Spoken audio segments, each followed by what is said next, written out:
প্রিয় দর্শক মণ্ডলী, জ্যোতিষ ও বাস্তু সম্পর্কিত ভিডিওর জন্য চ্যানেলটি এখনই সাবস্ক্রাইব করে রাখুন। প্রয়োজনে স্ক্রিনে আসা নম্বরে আমাদের সাথে যোগাযোগ করুন। প্রিয় দর্শক, বাড়ির জন্য সেরা বাস্তু টিপস পেতে এই ভিডিওটি সম্পূর্ণ দেখুন। বাস্তুশাস্ত্র একটি প্রাচীন বিজ্ঞান, যার অনেক নীতি অনুসরণ করতে হয়। আপনার বাড়িকে বাস্তুসম্মত করতে চাইলে আপনাকে অবশ্যই এই নীতিগুলি সম্পর্কে জানতে হবে। বিল্ডারদের জন্য এটা নিশ্চিত করা কঠিন যে তারা যে বাড়িগুলি তৈরি করে তা বাস্তুসম্মত। আপনি যদি বাস্তুতে বিশ্বাস করেন এবং একটি নতুন বাড়ি কেনার পরিকল্পনা করছেন, তাহলে আপনার নতুন বাড়ির জন্য প্রাথমিক বাস্তু টিপস অনুসরণ করা গুরুত্বপূর্ণ। আপনার বাড়ির প্রতিটি কোণে ইতিবাচকতা এবং সুখ নিশ্চিত করতে বাস্তু সঠিক রং, বিন্যাস, আকৃতি এবং দিকনির্দেশের পরামর্শ দেয়। একটি বাড়ি একটি আদর্শ বাড়ি হওয়ার জন্য তার একটি নির্দিষ্ট শক্তি থাকতে হবে, এবং বাস্তু বলে যে একটি বাড়িতে বসবাসকারী ব্যক্তি সেই শক্তির প্রভাবে আসে। বাড়িতে ভালো স্পন্দন এবং বাস্তুর শিল্পের মধ্যে সংযোগ বোঝা অত্যন্ত গুরুত্বপূর্ণ। নতুন বাড়ির জন্য বাস্তুশাস্ত্রের টিপস। বাড়ির জন্য বাস্তু স্থাপত্য এবং অভ্যন্তরীণ স্থানে একটি আলোচিত বিষয় হয়ে উঠছে। ইতিবাচকতা আকর্ষণ করার জন্য লোকেরা উল্লেখযোগ্যভাবে এই প্রাচীন বিজ্ঞানের উপর নির্ভর করে। যাই হোক, এই বিশাল বিজ্ঞানের বেশ কিছু নীতি রয়েছে।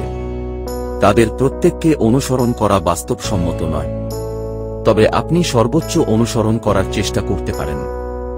এই টিপসগুলি অনুসরণ করে আপনি নিশ্চিত করতে পারেন যে আপনার বাড়িটি একটি শান্তিপূর্ণ এবং সুখী জায়গা। বাড়ির জন্য বাস্তুর কয়েকটি মৌলিক নীতি। ঘরের আকার। নতুন বাড়ির জন্য একটি বাস্তু টিপস হল ঘরের আকৃতি পরীক্ষা করা। বাড়ির জন্য বাস্তু অনুসারে ঘরটি বর্গাকার বা আয়তক্ষেত্রাকার আকারে হওয়া উচিত। ঘরের জন্য বেসিক বাস্তু। বাড়ির কক্ষগুলি ভালোভাবে আলোকিত, বাতাসযুক্ত এবং পরিষ্কার হওয়া উচিত। আসবাবপত্র সম্পর্কে। বাড়ির জন্য বাস্তু অনুসারে আপনার ভারী আসবাব যেমন বিছানা এবং আলমারি দক্ষিণ পশ্চিম দিকে রাখা উচিত। নতুন বাড়ির জন্য একটি দ্রুত বাস্তু পরামর্শ হল দক্ষিণ পশ্চিম দিকে সিঁড়ি তৈরি করা। বাস্তু অনুসারে জল। বাড়ির জন্য একটি গুরুত্বপূর্ণ বাস্তু টিপস হল গাছপালা এবং জলের মাধ্যম, যেমন জলের পেইন্টিং, ফোয়ারা, অ্যাকোয়ারিয়াম ইত্যাদি রাখা। ডাইনিং টেবিলের জন্য বাস্তু। আপনার খাবারের জায়গার জন্য বাড়ির জন্য একটি গুরুত্বপূর্ণ বাস্তু হল এটি মূল দরজার কাছে থাকা উচিত নয়। দরজার জন্য বাস্তু। আপনার বাড়ির প্রতিটি দরজার চেয়ে বড় একটি প্রধান দরজা থাকতে হবে। এছাড়াও আপনার বাড়িতে সমান সংখ্যক দরজা থাকতে হবে। বাড়ির জন্য বাস্তুর আরেকটি পরামর্শ হল মূল দরজা ছাড়া আপনার বাড়ির সমস্ত দরজার জন্য একটি সামঞ্জস্যপূর্ণ আকার বজায় রাখা।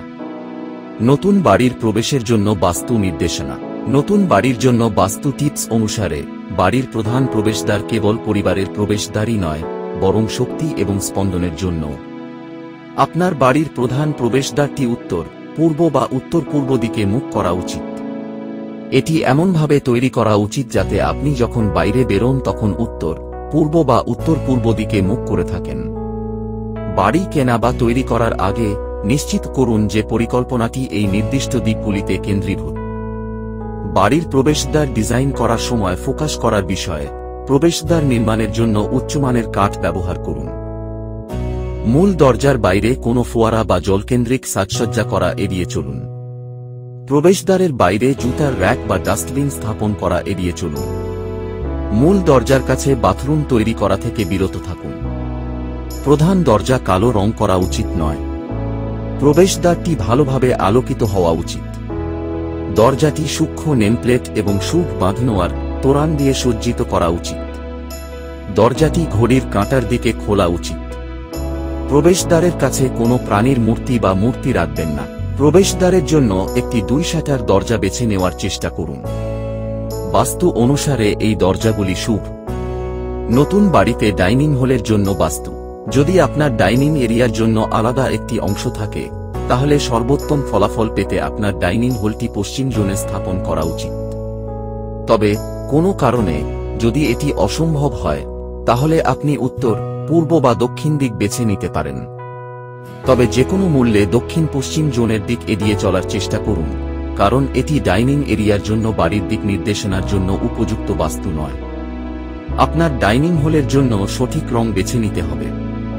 হলুদ এবং বেইজের মতো হালকা এবং শীতল রং বেছে নিন। এই শেডগুলি আপনাকে একটি ইতিবাচক পরিবেশ তৈরি করতে সাহায্য করবে।